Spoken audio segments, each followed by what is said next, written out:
कोंडागांव जिले में शिक्षकों को लोन दिलवाने के नाम पर हुई करोड़ों रुपए की ठगी के मामले में आज कोंडागांव पुलिस ने बड़ा खुलासा किया है। कोंडागांव एसपी पंकज चंद्रा ने आज फरसगांव में प्रेस कॉन्फ्रेंस करके इस पूरे घटनाक्रम का खुलासा किया है कि किस प्रकार से 5 शातिर ठग शिक्षकों को लोन दिलवाने के नाम पर उनसे ठगी करते थे और 60% राशि अपने पास रखकर 40% राशि शिक्षकों को देते थे। उन्हें यह प्रलोभन दिया जाता था कि आपको किसी भी प्रकार का ईएमआई नहीं पटाना पड़ेगा, लेकिन बाद में 3-4 महीने के बाद जब शिक्षकों को ईएमआई आना बंद हो गया, तब शिक्षकों को एहसास हुआ कि उनके साथ ठगी हो गई है। लगभग 70 से 80 शिक्षकों ने फरसगांव और केशकाल थाने पहुंचकर इस मामले में लिखित रिपोर्ट दर्ज करवाई, जिसके बाद 3 महीने की कड़ी मशक्कत के बाद पुलिस को बड़ी सफलता हाथ लगी है। पुलिस ने छत्तीसगढ़ के अलग अलग जिलों से 5 आरोपियों को गिरफ्तार करके फरसगांव लाया है। हमारे साथ फरसगांव एसडीओपी अभिनव उपाध्याय मौजूद हैं। हम इनसे जानते हैं कि किस प्रकार से ये पूरा घटनाक्रम था, कैसे ये ठगों ने इस पूरे ठगी की वारदात को अंजाम दिया और अब पुलिस के हाथ क्या क्या सफलताएं हाथ लगी हैं। सर, सबसे पहले स्वागत है आपका विस्तार न्यूज़ में। बहुत बहुत इस पूरे घटनाक्रम के बारे में आप बताइए, समझाइए कैसे इस पूरे ठगी के केस को इन्होंने ऑपरेट किया और आप लोगों को किस प्रकार से ये सफलता मिली, कितना बड़ा चैलेंज रहा, पूरे घटनाक्रम को बताइए। एक्चुअली हमारे पूरे जिले में लास्ट 1 ईयर से सुगबुगाहट थी कि कुछ फ्रॉड है जो कि डेवलप हो सकता है, लेकिन शिक्षक हमारे सामने नहीं आए थे। उनको लग रहा था उनके पैसे आ जाएंगे, बट विगत 4 महीनों में बड़े खुलकर हमारे सामने शुरू में 7 शिक्षक आए और अब कुल मिला के 43-44 शिक्षक आ गए हैं और उनकी कंटिन्यूएशन जारी है। तो हमको ये पता चला कि it is a multi bank loan fraud. इसमें ये हुआ है कि मल्टीपल बैंक से हम ये जो एक ऑर्गेनाइज्ड गैंग ऑपरेट कर रहा है, जो हमें बहुत बाद में फाइनेंशियल ट्रेंड एनालिसिस करके समझ में आया, जो ऑर्गेनाइज्ड गैंग अंबिकापुर से ऑपरेट कर रहा था, जिनकी यहाँ से पूरी डायरेक्ट लिंकेजेस थी और कुछ टीचर भी इन्वॉल्व थे इसमें, जो कि बाकी टीचर्स के लिए और उन गैंग के बीच में एक स्ट्रॉन्ग लिंक का के रूप में काम किया, जिन्होंने जो अभी फरार हैं। और उन्होंने ये किया कि यहाँ के शिक्षकों को बरगलाया कि आपको मल्टीपल बैंक से 35-40 हजार पाने वाले शिक्षक को लगभग 4-5 अलग-अलग राष्ट्रीयकृत बैंकों से आईसीआईसीआई, एसबीआई, ग्रामीण बैंक, एचडीएफसी, इस तरह के बैंकों से लोन दिलाया गया। बैंक ऑफ बड़ौदा भी जिसमें शामिल था और उनमें ये हुआ कि कुछ बैंक के कर्मचारियों को भी सम्मिलित किया कि भाई आप हमको लोन ईज़ी निकलवा दीजिए इस पर्टिकुलर शिक्षक का, तो और उसके जितने डॉक्यूमेंट्स हैं वो हम आपको भेज देंगे। कई शिक्षक को जाना भी नहीं पड़ा, उनको घर बैठे लोन हुआ और लोन आसानी से मिलकर उनको ये प्रवंचना, ये प्रलोभन दिया गया कि आप 60% पैसा हमको दे दीजिए। आप 40 लाख का लोन लिए हैं तो 24 लाख आप हमें दीजिए, लगभग 16 लाख रुपए आप अपना रखिए और 16 लाख आपका हुआ और अब आपको इसमें कोई भी लोन का ईएमआई नहीं पटाना है, ईएमआई हमारे द्वारा पटाया जाएगा।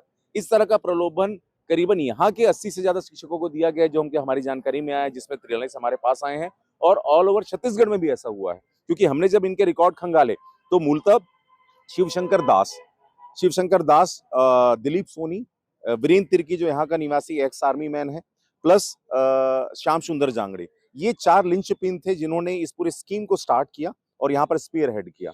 प्लस कुछ और फरार आरोपी जिनके नाम में लेना उचित नहीं होगा, जो अभी फरार हैं, जो कुछ शिक्षक भी हैं, लेकिन उन्होंने भी इनकी सारी स्कीम को जानते हुए, अपना परसेंट लेते हुए यहाँ के ग्रामीण ये भोले भाले गाँव में पढ़ाने वाले शिक्षकों को, शासकीय शिक्षकों को फंसाया। इसमें बैंक के भी कुछ कर्मचारी जो इजी लोन कराते थे, कुछ बैंक्स ऐसे हैं जो आरोपियों के कहने पर सेम टाइम पे लॉगिन करते थे। सेम टाइम पे लॉगिन करने पर लोन रिफ्लेक्ट नहीं होता है कि और भी किसी बैंक में लोन लिया गया है। तो उन्होंने सेम टाइम पे लॉगिन की और ये मेक श्योर किया कि दूसरे बैंक को या उनके सीनियर ऑफिशियल्स को उनके ऑडिट में ना आए कि और कहीं सिबिल उनका रिफ्लेक्ट ना हो कि इसने 10 जगह से लोन लिया है। क्योंकि व्यक्ति अगर 1-2 जगह से ज्यादा जगह से लोन लेगा तो तीसरा बैंक ऑफ कोर्स उसे लोन नहीं देगा। तो इस तरह से उन्होंने बहुत प्रयास किया कि ये पूरे सिस्टम से छुपे रहें और परसेंट बेसिस में ये काम धीरे धीरे चलता रहे और ये बहुत लंबे समय तक, लगभग 2.5 वर्ष तक ये कार्य चलता भी रहा। लेकिन चूंकि हमारी जो एनालिसिस थी उसमें 2 महीने की एनालिसिस में हमने जो पूरी मुख्य भूमिका किसकी थी वो हमने पकड़ ली और उन्हें जो है अरेस्ट करके जेल भेजा। सर, इस केस की खास बात यह है कि जो ठग हैं उन्होंने शिक्षकों को ही अपना शिकार बनाया। इसके पीछे क्या मॉडल ऑपरेंडी रहा होगा कि शिक्षकों को ही क्यों इजी टारगेट इनको? ये बड़ा ऑब्वियस है। कोई भी बैंक आपको लोन इस बेसिस में देता है कि आपकी लोन रीपेबिलिटी कितनी है। जब आपको पता है कि कोई शासकीय शिक्षक है तो उसका 62 वर्ष तक तो लगातार उसके पास तनख्वाह आएगी ही और वो एक उनके सैलरी अकाउंट है। तो उससे बड़ा, तो उससे इजी और उससे बेटर बैंक के लिए तो लोन का एप्लीकेंट हो ही नहीं सकता। क्योंकि शिक्षक या कोई भी शासकीय कर्मचारी, कम से कम ये फिक्स है कि उसकी मोटा-मोटी 99% चांस है कि उसकी नौकरी नहीं जाएगी, उसकी तनख्वाह भी बढ़ती रहेगी। तो अतः बहुत आसानी से वो आपकी ईएमआई पे कर सकता है। अच्छा सर, एक चीज और, जो प्रार्थी हैं वो तो शिक्षक हैं, लेकिन जो आरोपी हैं उनका क्या बैकग्राउंड है? ये किस प्रोफेशन से जुड़े हुए लोग हैं और क्या इनका पहले भी कोई आपराधिक बैकग्राउंड रह चुका है? बिल्कुल, आरोपियों का बैकग्राउंड बहुत वैराइड है। मैंने बहुत डिटेल्ड में उनसे इन्वेस्टिगेशन की तो पता चला कि एक आरोपी जो है उसके पास एनजीओ में और गवर्नमेंट्स के साथ काम करने का एक्सपीरियंस है। वो बहुत से गवर्नमेंट स्कीम्स में एज एन एनजीओ और एज अ थर्ड पार्टी वो कार्य कर चुके हैं, कौशल विकास में काम कर चुके हैं, खुद कभी एनजीओ खोल चुके हैं। और इनका एक इकोनॉमिक जो इनका ये होता है, फील्ड होता है कि कैसे फाइनेंसेस काम करते हैं और कैसे पैसे का लेन-देन होता है, इसमें बैकग्राउंड है। एक उसमें इंजीनियर है, जो कि इंजीनियरिंग करने के बाद रुंगटा से इंजीनियरिंग की उन्होंने श्याम सुंदर जांगड़े ने। उसके बाद इन लोगों के साथ मिलके उन्होंने एक जो है आपराधिक नेक्सस बनाया और उसके बाद इसको आगे बढ़ाया क्योंकि इसमें बहुत फ़ायदा उनको दिखा और समझ में आया कि यहाँ के शिक्षकों को भोले-भाले हैं, बहुत आसानी से इनको बरगलाया जा सकता है। एक है आरोपी उसमें क्रशर चलाता था और अलग-अलग तरह के बिज़नेसेस करता था, वो है आरोपी। एक उसमें एक्स आर्मी मैन है। इस तरह से और एक और कुछ ऐसे हैं जो स्वयं शिक्षक भी हैं, जिन्होंने एजेंट्स के रूप में काम किया। तो इस तरह से उनका वैराइड बैकग्राउंड है। एफआईआर शिवशंकर दास है, उसके खिलाफ अंबिकापुर में ही एफआईआर हुई जिसमें वो जेल में था। श्याम सुंदर जांगड़े के खिलाफ भी 2 एफआईआर हो चुकी है सारंगढ़ में, जिसमें ऑलरेडी जेल से आ चुका है। अभी वो अंडर ट्रायल है और वो भी हमने सूचना जो है माननीय कोर्ट को दे दी है। पत्थलगाँव में भी एक फरार आरोपी उसके खिलाफ जो है एक मामला पेंडिंग है। इस तरह से बहुत सारे मामले इनके खिलाफ चल रहे हैं और बहुत से मामला हमको पता चलना बाकी है। सर, ये जब ठगी का इसका खुलासा हुआ, जब आप लोगों ने पूरा केस स्टडी किया, तो कितने करोड़ रुपए की ठगी का मामला प्रकाश में आया है?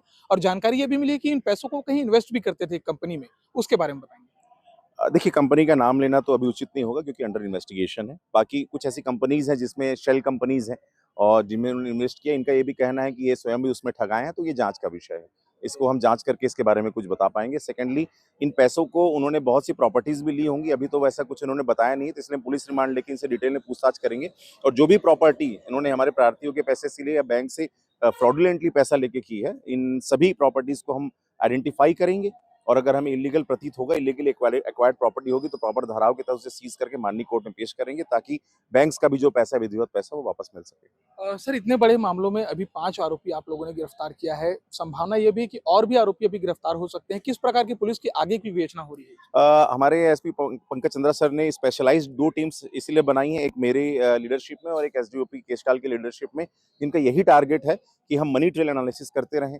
जो भी व्यक्ति में अगर परसेंट लिया है और नोइंगली उसने इल इंटेंशन के साथ ये किया है, क्रिमिनल इंटेंशन के साथ अगर इसको मामले को आगे बढ़ाया और पुलिस से छुपाने का प्रयास किया है या सिस्टम से छुपाने का प्रयास किया है, उन पर ज़रूर हम वैधानिक कार्रवाई करेंगे और बहुत ही जल्द और भी गिरफ्तारियाँ होंगी। सर, अंतिम सवाल, जो शिक्षक ठगी का शिकार हुए हैं, जो अब किस्त नहीं पटा पा रहे हैं, उनकी आर्थिक स्थिति बहुत बदतर होती जा रही है, उन्हें पैसे वापस दिलवाने को लेकर के पुलिस किस प्रकार का आगे प्रयास करेगी? हमारा यही एम रहेगा कि हम उन्हें न्याय दिलाएँ क्योंकि हम उन्हें पीड़ित के रूप में ही देख रहे हैं। एंड सेकेंडली हमारे रहेगा जो शिक्षक अभी तक नहीं आ पाए हैं वो जल्द से जल्द हमारे पास आएँ, उनकी शामिल डायरी करेंगे। हमारी ये रहेगी कि जितने फरार आरोपी जल्द से जल्द गिरफ्तार करके हम माननीय न्यायालय में चालान पेश करेंगे और चालान पेश करके माननीय न्यायालय को वस्तुस्थिति से अवगत कराएँगे कि ये स्कीम किस तरह से फ्रॉड किस तरह से ये चला है, ये स्कीम किस तरह से चली है। ताकि माननीय न्यायालय जल्द से जल्द इसमें बैंकों से भी अगर इनसे भी प्रार्थी से हम अनुरोध करेंगे कि वो माननीय न्यायालय में बैंक के खिलाफ भी लगाएँ, बैंक को भी पार्टी बनाएँ और पार्टी बना के उन्हें क्लियर करें कि ऑलरेडी पुलिस का इसमें चालान पेश हो रहा है और इसमें हम पीड़ित हैं। ताकि उनसे बैंक 100% राशि का अगर उससे आहरण करता है या उनसे वसूली करेगा, तो वो उचित प्रतीत नहीं होगा। लेकिन चूँकि ये मामला बेटर होगा कि माननीय न्यायालय के द्वारा ही इसमें कोई बीच का निर्णय निकाल कर ये स्कीम बनाई जाए कि कितना परसेंट पैसा जो है उसका ईएमआई उन्हें पटाना है और बाकी कितना परसेंट जो है वो आरोपियों से वसूल होगा। था 42,39,000 रुपए का 4 बैंकों से था। भारतीय स्टेट बैंक शाखा शांतिनगर रायपुर ब्रांच और वहाँ से हुआ था लगभग 13 लाख रुपए। इसके अलावा 13,30,000 रुपए हुआ था ग्रामीण बैंक छत्तीसगढ़ राज्य ग्रामीण बैंक बड़े डोंगर से। इसके अलावा एचडीएफसी बैंक से हुआ था 7 लाख रुपए और आईसीआईसी बैंक से 9,10,000 रुपए हुआ था। जहाँ से इसमें एसबीआई ब्रांच रायपुर शांतिनगर में मैं उनके साथ ही गया था वीरेंद्र तिर्की के साथ। वीरेंद्र तिर्की मुझे लेकर के गया था साथ में अपने गाड़ी में बिठाल करके और इसके अलावा ग्रामीण बैंक बड़े डोंगर में भी वो अपने साथ लेकर गया था और उसने मेरा डॉक्यूमेंट क्या है व्हाट्सएप में मंगाया कि आपका आधार कार्ड दे दीजिए, आपका फॉर्म 16 दे दीजिए और पैन कार्ड दे दीजिए। इस टाइप से जो भी ज़रूरी डॉक्यूमेंट होता है, वेतन पर्ची है, वो सारा कुछ मंगवाया और मंगवा करके उसने अपने व्हाट्सएप में और उसके बाद मेरा लोन सैंक्शन करवाया। मैं 2 बैंक से इन्होंने मेरा लोन कराया है, छत्तीसगढ़ राज्य ग्रामीण बैंक से और बैंक ऑफ बड़ौदा से, जिसमें टोटल 27,23,000 का लोन हुआ है, जिसकी ईएमआई लगभग 54,000 प्लस जाता है। मैं उन सारे जितने भी इस ठगी के शिकार हुए उनसे यही अपील करना चाहूँगा सर कि खुल के आएँ, सामने आएँ, प्रत्यक्ष रूप से आएँ और बाकी और कोई ना फंसे इसके बचाने के लिए थाना में आए, रिपोर्ट करें, मीडिया में आए और सारी चीज़ों को ओपन करें ताकि आने वाले दिनों में कोई शिक्षक ना फंसे। मैं यही मांग करता हूं सर कि हमने तो फंसा है तो कैसे भी करके उनकी जितनी भी संपत्तियां हैं उसको कुर्की करके बेच के मतलब सभी शिक्षकों को जितने भी जो भी पीड़ित हैं उनसे बैंकों का वापस कराया जाए। सर शिक्षक ही शिक्षक को भाई ही भाई को खींचता है आजकल, है ना? तो शिक्षक ही हमको फंसाया जा रहा है, तो ऐसे शिक्षकों को निवेदन है कि ऐसे बहकावे में ना आए और ऐसे किसी को बहका करके इस तरह की हरकत ना करें। शासकीय शिक्षकों को और कर्मचारियों को बढ़े हुए धन के लाभ का प्रलोभन दे करके मल्टीपल लोन स्वीकृत कराए गए थे और इन लोन्स का बहुत बड़ा अमाउंट जो है आरोपियों के द्वारा अलग अलग जगहों पर इन्वेस्ट किया गया और प्रारंभिक 5-6 महीनों में पीड़ितों के किस्त इत्यादि वो भरते रहे। 7-8 माह के बाद जब किस्तों का भरना बंद हो गया और बैंक से नोटिस आने लगे तब पीड़ितों को पता लगा कि उनको प्रलोभन का लाभ दिलाकर ठग लिया गया है और यह बड़े पैमाने पर कारित किया गया था। अभी तक इस पूरे मामले में हमने 4 प्रकरण पंजीबद्ध किए हैं। 2 जो है वो थाना केशकाल में के प्रकरण है, 2 जो है वो थाना फरसगांव के प्रकरण है। इन चारों प्रकरणों की तफ्तीश में अभी तक की हमारी जानकारी के हिसाब से लगभग 80 या उससे अधिक शिक्षक इसमें पीड़ित के रूप में सामने आए हैं। मल्टीपल बैंक्स इसमें इन्वॉल्व हुए हैं। लोन दिलाने के लिए जो प्रक्रिया थी उसमें इन्होंने एक लूप होल खोजा और उस लूप होल का हमारे आरोपियों ने बड़े अच्छे से फायदा उठाया है। किसी एक बैंक से जब हम लोन लेते हैं तो 6 से 7 दिन फ्लोट होने में लगता है, जो कि उनके सिविल स्कोर और अन्य ऑनलाइन ट्रांजैक्शंस में दिखता है। तो इन्होंने क्या किया कि ए बैंक से इन्होंने पहले दिन लोन दिलाया और उस लोन को दर्शित होने में चूंकि 5 से 6 दिन लगते हैं तो उन्होंने दूसरे या तीसरे दिन बी बैंक से भी लोन दिला दिया। अब बी बैंक को यह तथ्य मालूम नहीं है कि उसने ए बैंक से लोन लिया हुआ है, क्योंकि वो 6वें या 7वें दिन फ्लोट होगा या स्क्रीनिंग करने पर दिखेगा। इस तरह से पीड़ितों को मल्टीपल लोन दिलाया गया। दूसरा, पीड़ितों के निवास स्थान और उनके पते भी कागजों में परिवर्तित कर दिए गए ताकि लोन और आसानी से मिले। हमने कई ऐसे आधार कार्ड रिकवर किए हैं जिसमें प्रार्थी जो है या पीड़ित जो है उसका मूल आधार कार्ड कोंडागांव से संबंधित है, लेकिन उस आधार कार्ड को कूटरचित करके फोर्ज्ड करके उसको अंबिकापुर निवासी बता के वहां से भी लोन सैंक्शन कराया गया है। और इस दबिश के परिणाम स्वरूप सन्ना जशपुर से हमने वीरेंद्र तिर्की को गिरफ्तार किया है। जो टीम सरगुजा गई थी उसने सोनी को गिरफ्तार किया और इसी तरह से एक टीम हमारी सारंगगढ़ गई थी जिसने इस मामले में लोन एजेंट की मुख्य भूमिका निभा रहे जांगड़े जी को गिरफ्तार किया है। इसके अलावा एक अन्य प्रकरण में, इसी भांति के अन्य प्रकरण में निरुद्ध शिव शंकर की भी भूमिका हमने देखी कि हमारे केस में भी पाई गई। फलस्वरूप माननीय न्यायालय से हमने प्रोडक्शन वारंट हासिल किया और उसको भी अपने केस में मुलजिम बनाया है। ये छुपाने वाली बात नहीं है। पूरे प्रकरण में यदि आप देखेंगे तो हमारी विधि ये कहती कि यदि आपको प्रलोभन दे करके राशि के बढ़ा करके पैसा देने का यदि कोई आश्वासन देता है तो वो अपराधी है, न कि प्रलोभन में आकर के पैसा जमा करने वाला अपराधी है। तो प्रलोभन में आकर के पीड़ितों ने अपना जो है धन उनको दिया और इस सारे ट्रांजैक्शंस के हमारे पास ऑनलाइन पूरे रिकॉर्ड्स भी आ चुके हैं। मार्च में पहला केस हमने रजिस्टर किया जो कि थाना केशकाल में हुआ। उसके बाद और पीड़ित सामने आए तो दूसरा प्रकरण रजिस्टर किया। इसी तरह से इस विकास खंड के जब पीड़ित आए तो यहाँ भी रजिस्टर किया और विगत 2 माह में फिर हमने ये सारे चारों प्रकरण रजिस्टर किए। और प्रकरणों में जब हमने मोडस ऑपरेंडी देखा तो ये निश्चित रूप से हमारे लिए एक चुनौती थी, क्योंकि हमने इसमें शून्य से शुरुआत की थी और जब हम शून्य से शुरुआत करते हैं तो जाहिर है गिनती कठिन होती है। तो शून्य से अभी हम 6 तक पहुंचे हैं और ये आंकड़ा निश्चित रूप से और आगे बढ़ेगा। अधिकांश, मेरे ख्याल से लगभग 95% या लगभग सभी शिक्षक गण हैं। इसमें 2 शिक्षकों की संदिग्ध भूमिका भी है जो कि वर्तमान में फरार हैं और उनके लिए हम लगातार दबिश दे रहे हैं और हमारा आने वाला जो है प्रयास यही है कि हमको शीघ्र इस मामले में इन सभी मामलों में अरेस्ट कर सके। शिक्षकों से उनका मूल आधार लिया गया और उनको ऑनलाइन लोन पास करने का भरोसा दिलाया गया। शिक्षक यही थे, उनके दस्तावेज उनसे लिए गए, उन दस्तावेजों को लेकर के एजेंटों ने उसमें मैनिपुलेशन किया और संबंधित बैंकों में जमा। इन लोगों ने किसी बड़ी कंपनी के माध्यम से इन्वेस्ट करने की बात बताई है और ये सभी व्यवसायी वर्ग के आरोपी हैं। अभी तक हमारे जितने भी आरोपी गिरफ्तार हुए हैं ये व्यवसायी वर्ग के हैं और एक इसमें बैंक का भी आरोपी है। बैंक के आरोपी के पड़ताल में ये पता लगा कि वह प्रत्येक इस तरह के लोन ट्रांजैक्शन में एक निश्चित प्रतिशत प्राप्त करता था। अंबिकापुर में भी यह सिंडिकेट काम कर रहा था, वहां भी प्रकरण दर्ज हुए हैं और एक आरोपी जो है पत्थलगांव में भी इनके प्रकरण है। एक आरोपी जो है वह अंबिकापुर सेंट्रल जेल में निरुद्ध था, जिसका कि हमने प्रोडक्शन वारंट प्राप्त किया है। 5 दिन का गैप होता है जिसमें कि ये चीजें फ्लोट होती। जब हम लोन लेते हैं तो इसकी कागजी कार्रवाई पूर्ण करके इसको पूरी तरह से एक स्वरूप देने में 5 से 6 दिन लगते हैं, तब फिर वो ऑनलाइन दिखता है कि मेरे ऊपर कितना लोन है या आपके ऊपर कितना लोन है।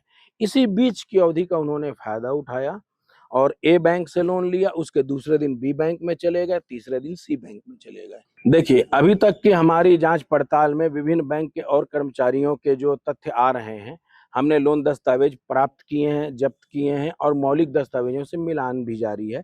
इसी प्रक्रिया में हमने फिर क्रमशः बैंक कर्मचारियों पर भी पूछताछ की है और एक बैंक कर्मचारी को इस प्रकरण में स्पष्ट संलिप्त पाए जाने पर अरेस्ट भी किया है। यदि मुझसे भी कोई एसबीआई से लाभ दिलाने का झांसा देगा तो मैं निश्चित रूप से एक बड़े संस्थान के द्वारा मिल रहे लाभ के लिए आकर्षित होऊंगा, क्योंकि उसका नाम काफी बड़ा है, राष्ट्रीयकृत संस्थान है और उसकी अनेक ऐसी योजनाएं जिसमें इस तरह की चीजें हमको मिलती रही हैं। लेकिन इसके अलावे उन्होंने यह भी किया कि ये सारी प्रक्रिया हम कर रहे हैं, आपको घर बैठे एक अमुक बड़े संस्थान से ये चीज मिल रही है। तो ये जो दूसरी बात थी इसने भी आकर्षित किया।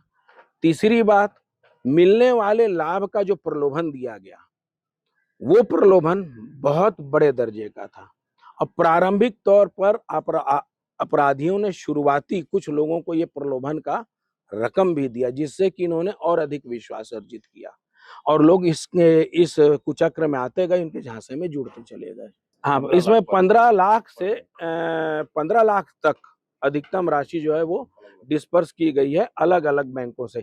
कहीं पर 7 लाख है, कहीं पर 10 लाख है, अधिकतम 15 लाख रुपए तक हमने अभी तक की छानबीन में पाया है कि 15 लाख तक का जो है ये व्यक्तिगत ऋण स्वीकृत किया गया। हो सकता है कि आगे हमारे अन्य दस्तावेजों में ये राशि बढ़ जाए। और भी जो पीड़ित है मेरा उन सभी से यही आग्रह है कि वो अपना संकोच त्याग करके हमारे सामने आए, ताकि इस अपराध की अनुसंधान में उनको भी जो है न्याय मिल सके। अभी हम और अपना पतासाजी करते हुए निर्धारित समय में अभियुक्त गणों के विरुद्ध चार्जशीट पेश करेंगे और साथ में इस दौरान अर्जित की हुई संपत्ति का भी हम ब्यौरा माननीय न्यायालय में रखेंगे, ताकि निर्णय के समय माननीय न्यायालय को स्पष्ट हो सके कि ये जो अर्जित की गई संपत्तियां हैं वो इन्हीं धन से अर्जित की गई हैं और फिर हम माननीय न्यायालय से अपील करेंगे कि इनको राहत करके पीड़ितों को इसका लाभ दिया जाए।